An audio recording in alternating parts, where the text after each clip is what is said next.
Good afternoon, everybody.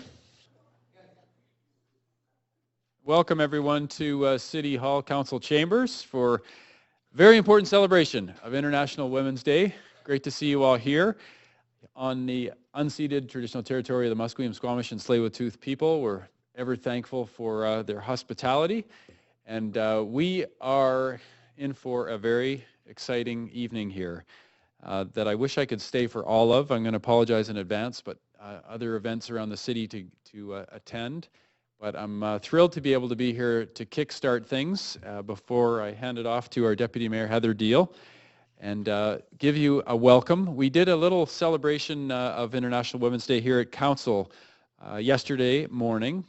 We had a little history, and I just want to bring that back to the table here because I think it's important to go back to the roots of what International Women's Day is. In 1910, the International Conference of Working Women was held in Copenhagen in Denmark, and a woman named Clara Zetkin tabled the idea of an International Women's Day, which won unanimous approval.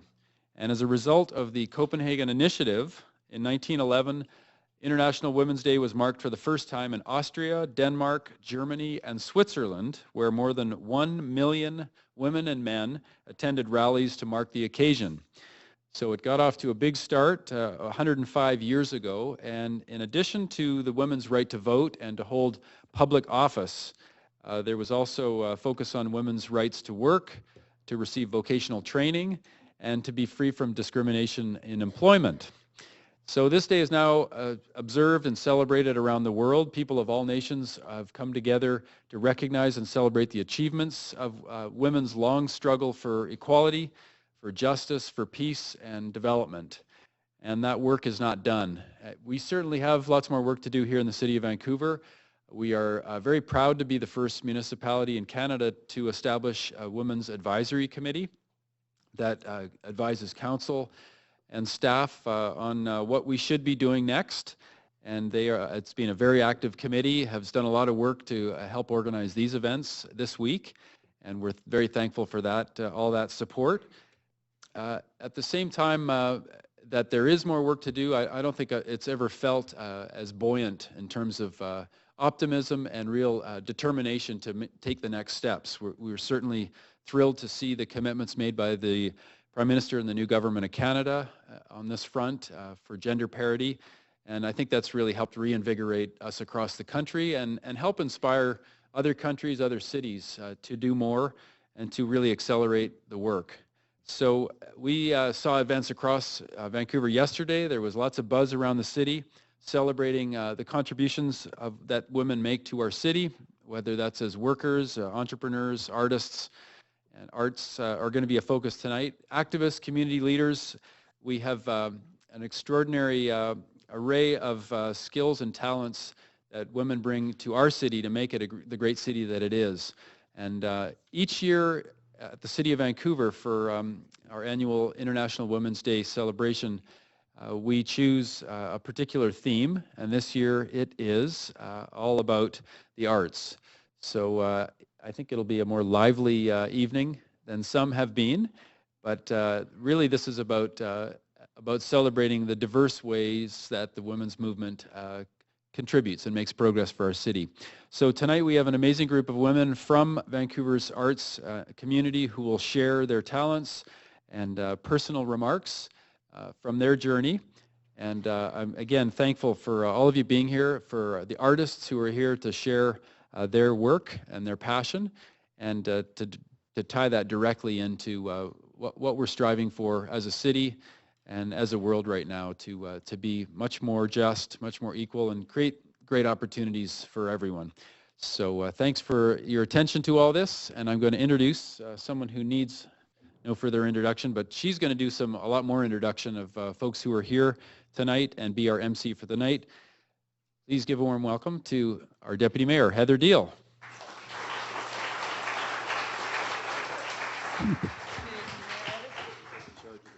I'm taking charge of the situation here. Thank you so much for being here. You're going to go that way? Okay. Let me get my notes in order here. I'm madly scribbling names because I keep seeing other people who should be acknowledged, and I'm going to miss somebody. So when we get there, please just wave your arms and say, don't forget me. Happy 105th International Women's Day. It's such a thrill to see you all here today. And we're celebrating women in the arts. I happen to be a singer myself, so this is a subject near and dear to my heart. We've got 5 local women who are going to help us celebrate tonight. We have Deborah Sparrow, Musqueam artist. We have Han Nguyen, who's going to be here as a classical guitarist, which I used to try to play. We have Lindsay Kyoko Adams, an artist. We have Rachel Rose, a poet, who will be joining us shortly, our poet laureate, and Claire Mortefi, singer-songwriter. And that's going to make this, again, as Mayor Robertson said, a very lively evening for us. But before we acknowledge all of these, before we introduce and hear from all of these women, I'm going to try to get everyone in the room who should be introduced, which is impossible because all of you should be introduced.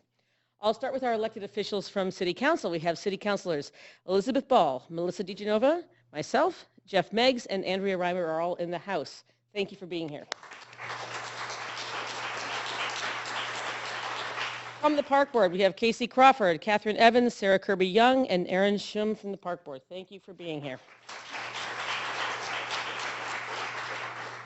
I probably should have said hold your applause because there's a lot of names coming up. So maybe at this point we'll go to hold your applause. From the Library Board, we have Mary Lim Baum, and we have Suki Grual, and also Sandra Singh, our Chief Librarian. We also have Tanya Paz, who's the Chair of the Active Transportation Policy Council. We have Javier Barajas, who's with our Cultural Communities Advisory Council. I saw Robert Hain, I think, from Civic Theaters Board. So we've got lots of other people here in the room. Catherine Yuen from the Hong Kong Economic Commission. Susan Adams from the Civic Theater Board of Directors. Anybody else who's on one of our civic agencies? Oh, Carolyn Brooks from the Library Board. All right. So anybody else I need to acknowledge? Thank you, everybody from our advisory boards and library board for being here, and our other partners throughout the city. Let's give a big hand for everybody who's here, including yourselves. Okay, that was the big list. Thanks for joining us. Tonight we're going to be highlighting just some of the incredibly talented women that make up Vancouver's thriving and diverse arts and culture scene. There are many, many other women that are making significant changes and contributions to Vancouver every day, and our community is a much better place because of them.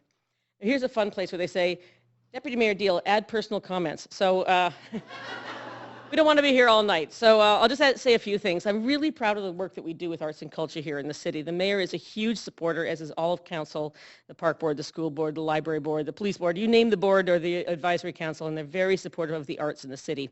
We're a city that's undergoing a lot of change right now, and to survive change, you have to be creative in the way you think. You have to think in ways that are different, approach challenges with a new way of viewing them.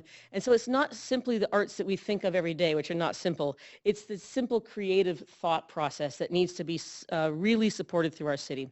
So I'm very, very proud of the fact that Vancouver has the highest grants per capita for cultural organizations and institutes of any city in Canada. And we're extremely proud of that. And we're constantly, yeah, thank you. We're constantly changing and adjusting those grants so that they serve the emerging needs. And I'm extremely proud to announce that we've got a new grant stream coming out very soon, which is for individuals. The city can't legally give money to individuals. We have to give it to nonprofit organizations. So we found a way around that, and we're working with Art Starts to start giving out small grants, $1,000 grants, to people who haven't had a grant before or are just emerging as new people in the creative sector, because you can't get a grant until you've had a grant. It's one of those things, right? So we're doing a workaround on that one, and I'm extremely pleased to see that we'll be starting to let those grants out very shortly. I also just wanted to point out that in this city, an enormous amount of the arts organizations are run by women. It is just extraordinary. I started writing them down. I ran out of room on my piece of paper here. So I'm just going to say things such as, I'll go through the beginning of the list and then I'll just default to categories because I ran out of room. The Opera and the VSO, the Vancouver Art Gallery, Fire Hall Theatre, the Cults, the Go Ballet, Just for Laughs Festival, Chutzpah Festival, Talking Stick Festival, the Eastside Culture Cross, some of our biggest pieces and most popular pieces of public art, community choirs, culinary arts, literature. And that's where I said, okay, just say all those things and acknowledge that all of those parts of our city are run by a lot of amazing women. So we have a lot to be proud of here in the city. Yeah. Let's make sure we go out and support them when they're doing their art, because that's an important part of keeping them here is making sure there's good audiences. So I'd first like to invite Ms. Deborah Sparrow up to begin our evening with a welcome. Deborah's from the Musqueam First Nation. She's an internationally acclaimed weaver and designer who's been weaving for over 20 years and is deeply involved with the revival of Musqueam weaving. Deborah, come on up.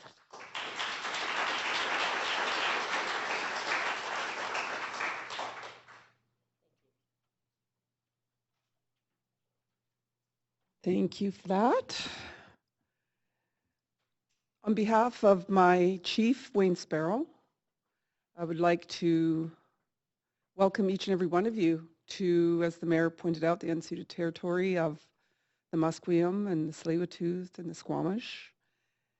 But really also on behalf of my two sisters who are chiefs, Chief Wendy John and Chief Gail Sparrow.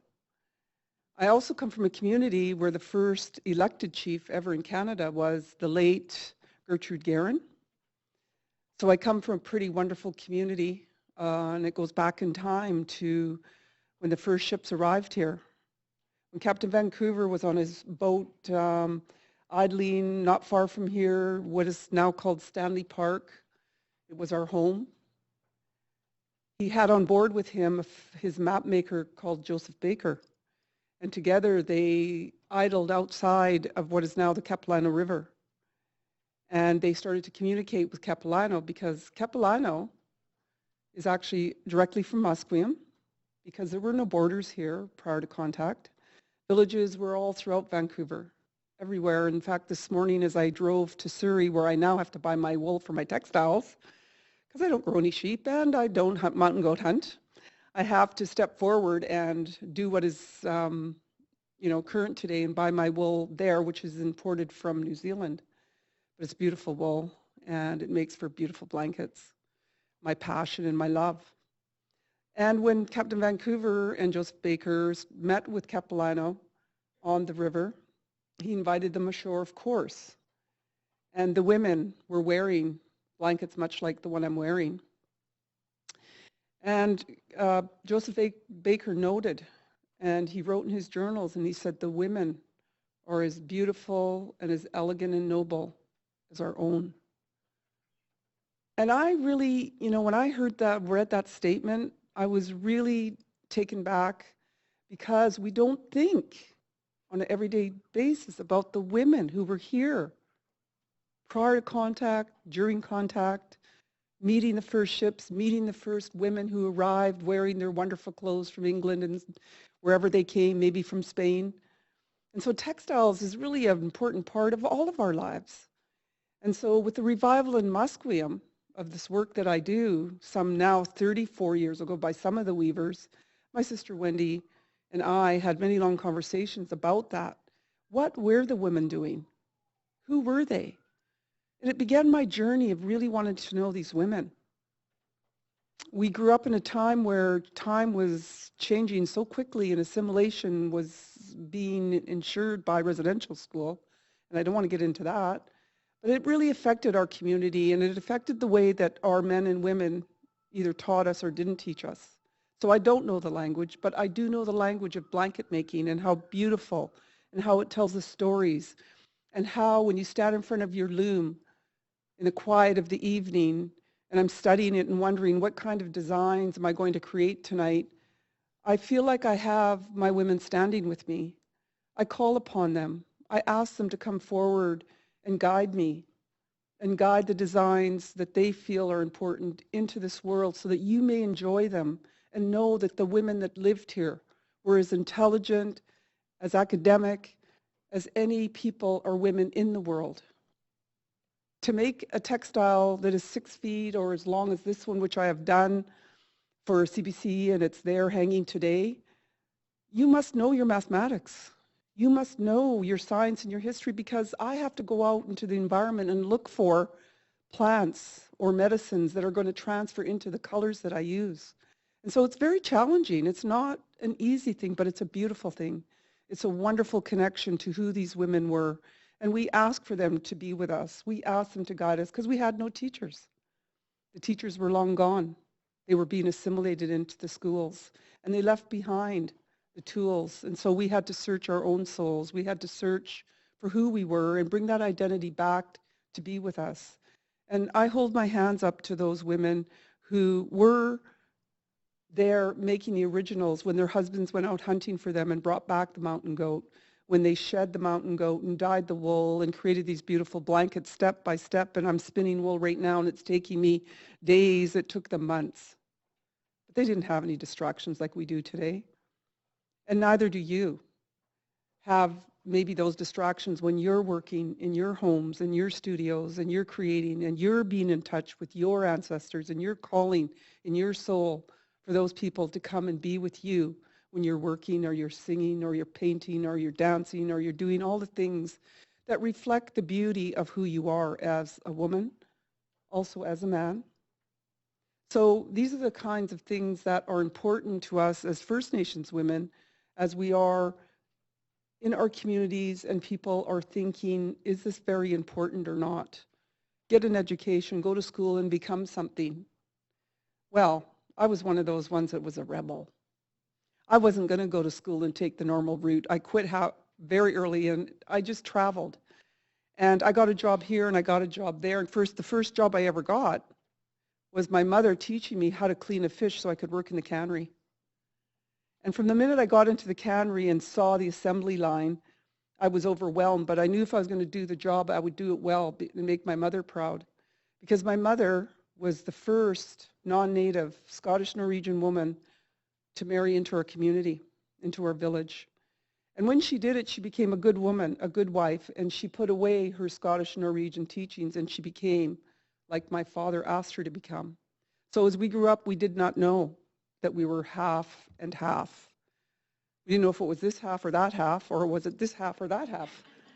So she never shared that with us. And then when I asked her when I got older, why didn't you raise us with that? She said, well, because I married your father and I lived in your community, I had to honor them. We had to honor the men. So it's International Women's Day. Do we have International Men's Day? Oh yeah, that's every day. So we have come to a place now where we are celebrating the women in the arts. And you know, each and every one of you and whoever is involved with the arts, they call it art, but I call it a reflection of who we are. I don't look at what I do as an art. I look at it as the women doing what they would be doing had they lived 200 and 300 years ago. I took a beautiful video out of the video store. Yes, there still is one, but it's going down fast, and that was Limelight Video. I'm so sad to hear that. And it was women in the arts in the world. And I was totally, totally taken back because, you know, sometimes I get caught up in my own little world of weaving and I forget what's going on out here and in the city and in Canada and maybe around the world. And wow, there's some of you are awesome. You are totally awesome. And I hold my hands up to each and every one of you. Creativity is a gift. And to take that gift and use it the way you are supposed to use it is a gift back. And so I honor that in all of you. And if ever we cross each other's paths and there's something that we can do with each other or amongst each other as women, we'll do that and we'll share that. And there's a saying, and I think Deputy Mayor talked about how hard it is to find money to do what you're going to do, and that you have to take that first step. However, with that being said, I today have never made anything for money. And you might find that interesting, but everything I've made has been a commission. So I've never stood in my studio and said, boy, I got to finish this weaving because I got to sell it. I do them only on a commission basis. So people come to me and I get to know them and I ask them who they are and what they like and what they want to spend, and then they come forward and we negotiate together, and therefore the work comes to be. But that's just who I am. In fact, I think this room really needs one. What do you say, ladies? And I think, you know, I'll wrap up quickly here, but one of my goals when I first started, because I am so much in love with my work, was to wrap the city of Vancouver. And I said I wouldn't stop until we were known as the Navajo of the North. So we have one at CBC, which is nice. We have another at the museum, well, maybe a few more than one.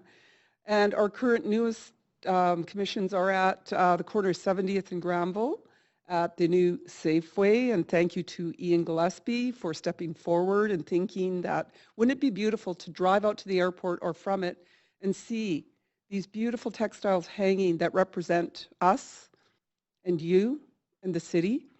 So that's my mission. I have a way to go yet, and I won't stop until I have wrapped the city of Vancouver in these beautiful textiles. So I hold my hands up to each and every one of you women.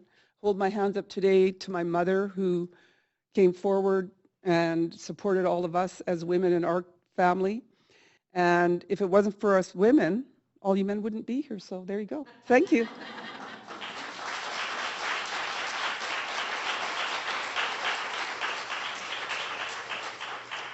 Thank you, Deborah. And it's not very common for me to do something like this, but if you haven't been to the Safeway at 70th and Granville, there's beautiful art outside and inside, and it's absolutely stunning. So it's worth a trip to the store. Before we go on, I also want to acknowledge that we have a lot of women who are leaders in our staff here at the city, and many of them are here in the room tonight. I'm not going to acknowledge all of you, but I just wanted to say that you're here, and we appreciate your work, and we appreciate all the men who work here too. But I just wanted to point out that we have great leadership here at the city as well. Our next artist is Han Nguyen. Han is a classical guitarist from Vancouver. She teaches at the Vancouver Academy of Music and Vancouver Community College and performs throughout Canada, the United States, and Spain. It's my pleasure to invite Han to share some personal remarks and perform for us this evening. Come on up. And while you're walking up, I'll say that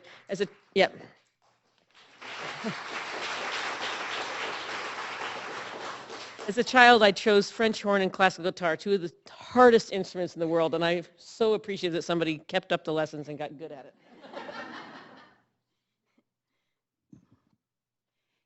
Good evening. Thank you so much for inviting me, and I'm honored to be here with you. First of all, I would like to introduce myself again. I'm Han Nguyen, and I was born and raised in Saigon, Vietnam. I am a professional classical guitarist, a teacher from the Vancouver Academy of Music, and also a cancer survivor. Earlier, I was told that I have 5 minutes to share my life experience with you about my life living through during the Vietnam War.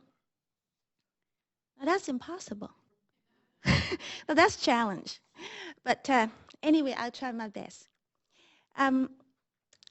As you all know, that the Vietnam War will last for 20 years, 1955 to 1975. And the most memorable and terrifying feeling for me was 4 months during the spring of 1975. I was 9 years old. The recollection of my childhood was Saigon was under attack from the North Vietnamese. And the whole city was on hold. We have no school, no business, and nothing to eat other than cooked rice and salt and pepper. Actually, it tastes pretty good. And sometimes we get lucky, we have cooked rice and shredded pork. Now that was my favorite. Meanwhile, inside the house, we almost 24/7, we have to live under the bed, just to hiding from the bullet flying through the windows.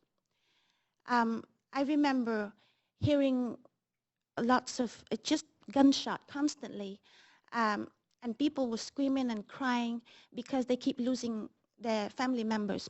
Every 5 minutes or so, you just hear the big scream. And also inside the house, we also have to prepare all the wet cloths for the face to cover our eyes from the tear gas. And I went through once because I was too short to get the cloth fast enough. Anyhow, there's no moment of silence during those 4 months. But I was so thankful that music is always within me. From the young childhood, I already know exactly what I want to do, is to become a musician. I love many instruments, but the guitar is the only one that is available in the house. So I learned to play the guitar from watching my sister, watching her hands while she was practicing. And later on, she actually taught me one note, which is the B note. And then I learned it by myself from reading the notes up or the notes down. And then I learned how to read music. But to practice underneath the bed was really hard. So what I did was I would lie on the floor, and then I put the guitar on my chest, and I use cooked rice as my glue, as a glue. So I stick the music underneath the bed frame, and that's how I learned music. It was really tough, but I can still play like that, you know. It was tough, but certainly sure kept me from focus and discipline, and of course entertain myself and my family. And you know, I had such a rough childhood, but I wouldn't trade anything in my life that has brought me to where I am today. And I also have learned that to appreciate what I have and who I am, to live in such a different two countries, about cultures, about government. And so we immigrate to Canada in 1982. Um, since then, I worked very hard at the guitar to pursue my career. In 2005, actually, in 2005, I record a solo album, Amor de Mundo, to celebrate my mother's 80th birthday. And from that CD alone, I was invited twice to perform in Spain, and for the government, and also for the Camino de Santiago de Compostela. And I also was a member of the Canadian Guitar Trio. We record 2 CDs. It's La Luna and Sephardic Journey, and it's all Spanish music. Now, from that 2 CDs, we were so excited, and it was such an honor that we were invited to play for the Queen of England, and also for a private lunch with for Madame Cruikshank and Mrs. Hillary Clinton. And it was wonderful. And besides as a performer, I also found that teaching is my passion. And I really enjoy my students. They're not only just my students, they became my friends. And my intention is to help them to bring music to life in their heart and soul. And in 2008, I was diagnosed with breast cancer, stage 4. I went through a tough time, but it didn't stop me from following my heart and fulfilling my dreams. So for that, on behalf of women from around the globe, I hope that my stories, my life stories, inspire you somehow. And I think with our courage and we're very powerful. We can do anything that we want it to be. We live with love, with hope, and happiness. And I also would like to take this opportunity to say thank you very much to my mother. She admired me very much, and she is my inspiration. And she gave me a great life, and she also helped me to become who I am today. And thank you so much for having me this evening. And now I would like to share 3 pieces of music that I prepare for you. The first 2, it's from a Spanish composer who actually is still alive, Jose Luis Malin, and the piece called Carnavalito, which is the carnival, festive. And the second one is called Evocation. It's a very slow, beautiful theme. So I will play that as a set. And the second piece is called Un Sueño de la Muñeca, meaning, actually it was written by a Paraguayan composer called, his name is Mangore Agustin Barrios. And he wrote this piece to a little girl and her doll to wish them have a sweet dream. Thank you very much.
That was fabulous. Thank you so much. Yes. Wow, what a story and what music, made even possibly more poignant by the rainfall behind it. Beautiful accompaniment. I would now like to introduce Lindsay Kyoko Adams. Lindsay is a Vancouver-based artist whose practice includes portraiture, sculpture, installation, and public art, murals, I understand. She is also the communications director for Real Wheels, wonderful organization, a professional theater group that produces performances that deepen the audience's understanding of the disability experience. Lindsay, come on down.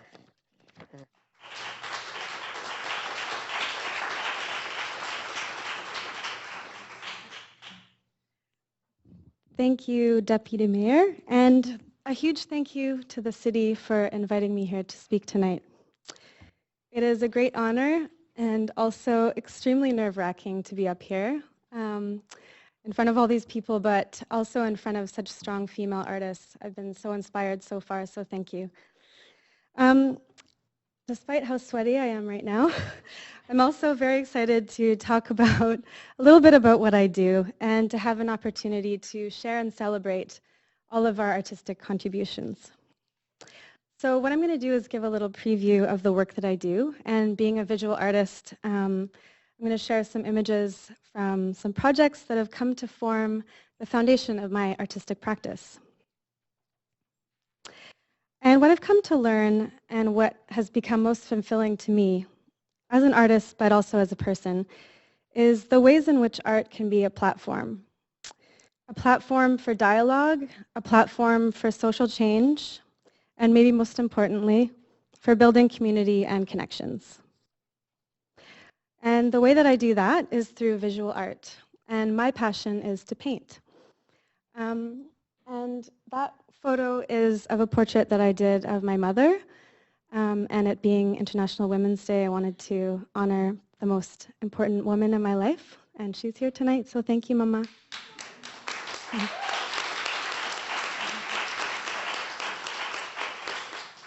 And really the genesis of my practice began with portrait painting, and what I love about it is that it's an entry point into understanding and uncovering deeper stories. Painting a portrait for someone is to build a relationship with them and to learn about their families, their histories, and through the art-making process. And moving outwards from portraits, I wanted to mention just how my professional work with Real Wheels has come to deepen my own creative work. And as Heather mentioned, Real Wheels is a theater company with a mandate to deepen audiences' understanding of the disability experience.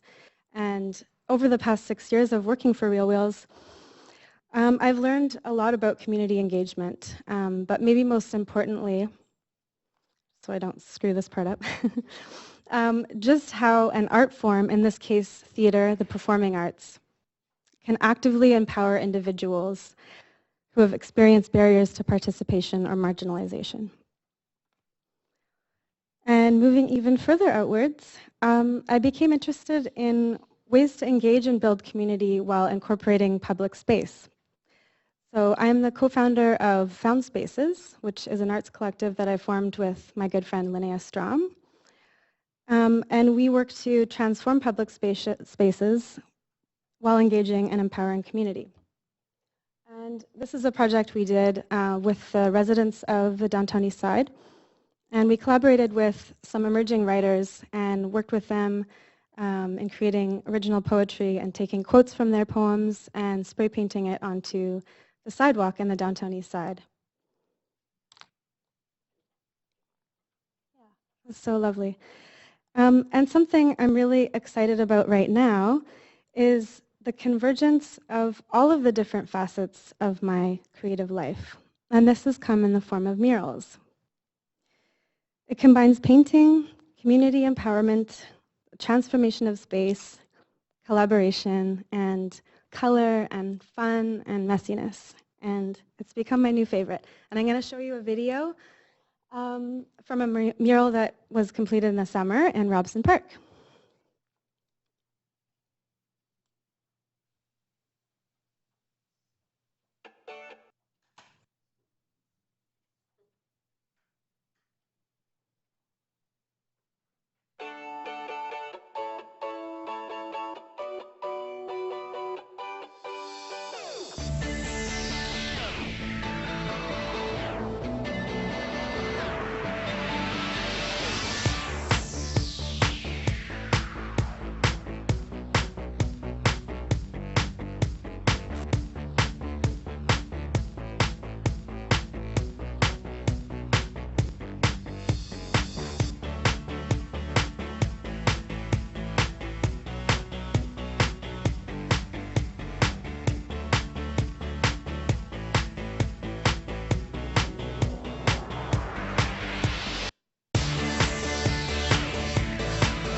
Okay, just a couple little last remarks here. Thanks for that. Really, though, it's taken me years to recognize that my skills as a painter have the potential to impact the broader community and instill creativity in others. Some of us here in the room are artists, musicians, storytellers, performers, poets, and that's amazing. I truly feel that what we do as females and as artists makes the city a vibrant and beautiful place to live. But we are all creative in our own ways, and that's what's most exciting to me. So I invite you to ask yourself, all of you, what is your special talent, your little skill, your uniqueness, and how you can use it creatively to enhance and empower the people and places around you. Thanks so much. Yay!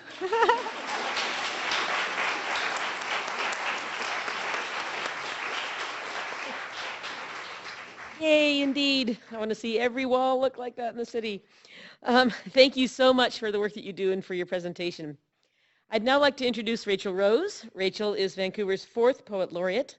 She has won national awards for her poetry, fiction, and nonfiction, and has published poems, short stories, and essays in Canada, the US, New Zealand, and Japan. Rachel, come on up. Great to see you. Alternating come on down and come on up, so I'm not quite sure what that means. Come on over. Thank you. Thank you so much. I found myself just deeply moved by the presenters and the talented women in this room. And it's really an honor to be here. So happy, happy, happy day after International Women's Day to all of you. And it's just terrific to celebrate the women who are making our city just phenomenal. So I'm going to read two poems, one by former U.S. Poet Laureate Rita Dove. Can you hear me all right? Yeah. And she's just a terrific, strong, amazing poet, African-American poet who's inspired me so much. I'll read one of hers and then I'll read one of mine because part of what I wanted to do is to celebrate other talents and bring other women into the room. So her poem is called Canary. Billie Holiday's burned voice had as many shadows as lights, a mournful candelabra against a sleek piano, the gardenia her signature under that ruined face. Now you're cooking, drummer to bass, magic spoon, magic needle. Take all day if you have to, with your mirror and your bracelet of song. Fact is, the invention of women under siege has been to sharpen love in the service of myth. If you can't be free, be a mystery. And I'm going to repeat that last line again. If you can't be free, be a mystery. I think that that's what women and people of oppressed groups have done for generations. And they've kept themselves apart and hidden, the most precious parts of themselves hidden and mysterious to their oppressors so that they could keep themselves whole in some way, even if not in all ways. So that's why I wanted to share that stunning poem by Rita Dove. And now I'll read one of mine. So this poem I wrote when I became Poet Laureate, and it's my poem of invitation, and it's called Feast. The table is set with stars. Come to the table. Put away your anger and your guitar. The apples are baking. Tallow drips from candles. Nothing can hold back death. Come to the table. Set your burnt spoon aside in a difficult drawer. Wipe the wine from your mouth. Come as soon as you're able. The wheat's in the barn and the barge, the babes in the cradle. The history that led to the railway cars is a trunk you can leave at the dock. Unbridle, unsaddle, the dappled horse in your barefooted fable, the horse that you rode to the battle and then to the wars. The salmon's been pulled from the sea and served with its shadow. Come to the table, beloved, the three-legged table, for you are the bell jar's hammer, the broken down door. What's crooked finds balance on matchbooks and elbows. O prodigal child, O sage of the bluegrass piano, the buckets catch buckshot that falls from a bonfire of stars. You were stabbed in both hands by the bees that you robbed in the grotto. We'll serve halos of moon mist, we'll capture tornadoes in jars. Come to the table. So I would like this to be my invitation, my life's work, and my hope that all of us will be able to come to the table as equals, whether First Nations or settlers, whether men or women, that we can all find our place at the table, that we don't have to hide our core selves, but that we can come as equals to the table. That is my work and my wish. Thank you very much, and happy, thank you.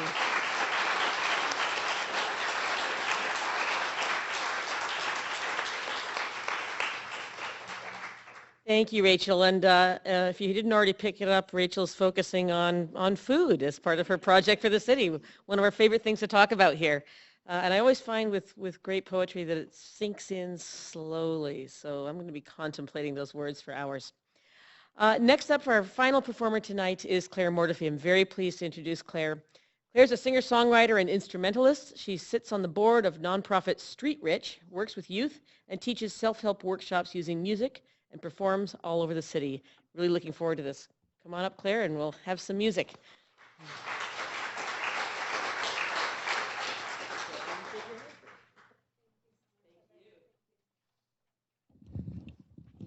Hey everybody, how's it going?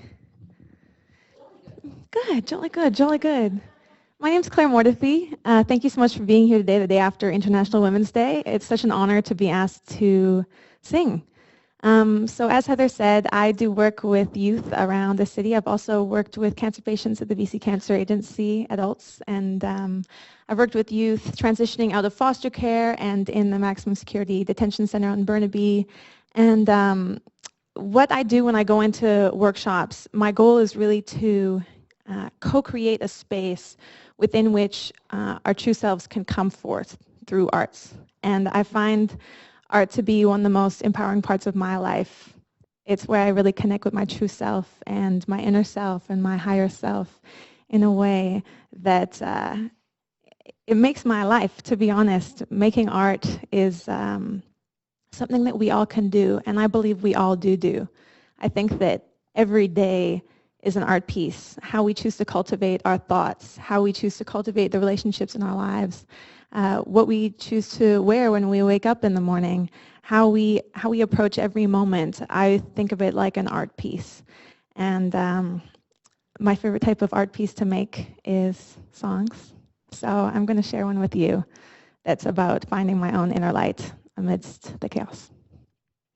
It's produced by my friend Astrological, who's another Vancouverite, and it's going to be on my upcoming album. So thank you for listening.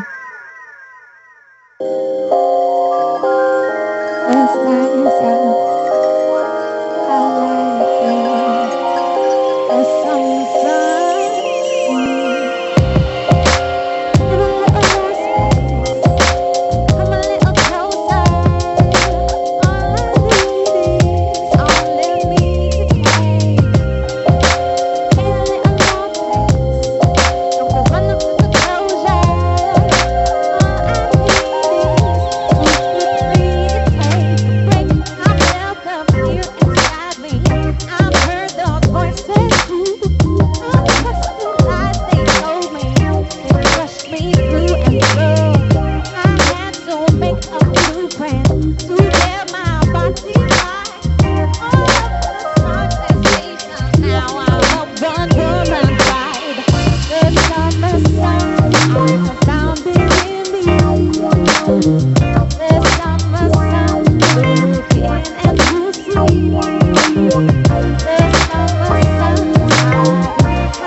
plus out of my third eye.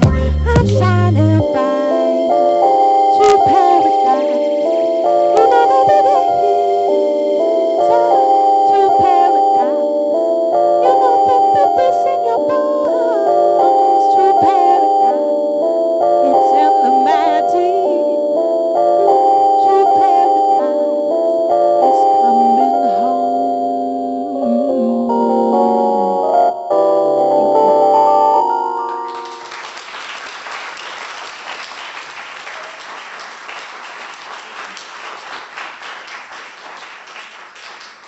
Thank you, Claire. That was absolutely stunning. That concludes the formal part of tonight's event. I want to thank all the women who participated and invite you up for a group photo and invite everybody else into the foyer to enjoy a reception. And I'd just like to say in closing that everybody in this room has great stories. Stories about women in their lives, stories about their own lives. So when you're out there in the foyer and having whatever delectable treats we have for you out there, ask each other about those stories. And ask Fei Liang about the history of Chinatown and the CPR. She has stories. Ask me about my mom and voting in the U.S. yesterday. It's a good story. But learn more about each other and your stories, and then we can continue to make them part of the fabric of our city, which is so important to us. So thank you, everybody. Y'all come up for a photo op. Everybody else enjoy the food. We'll see you out there.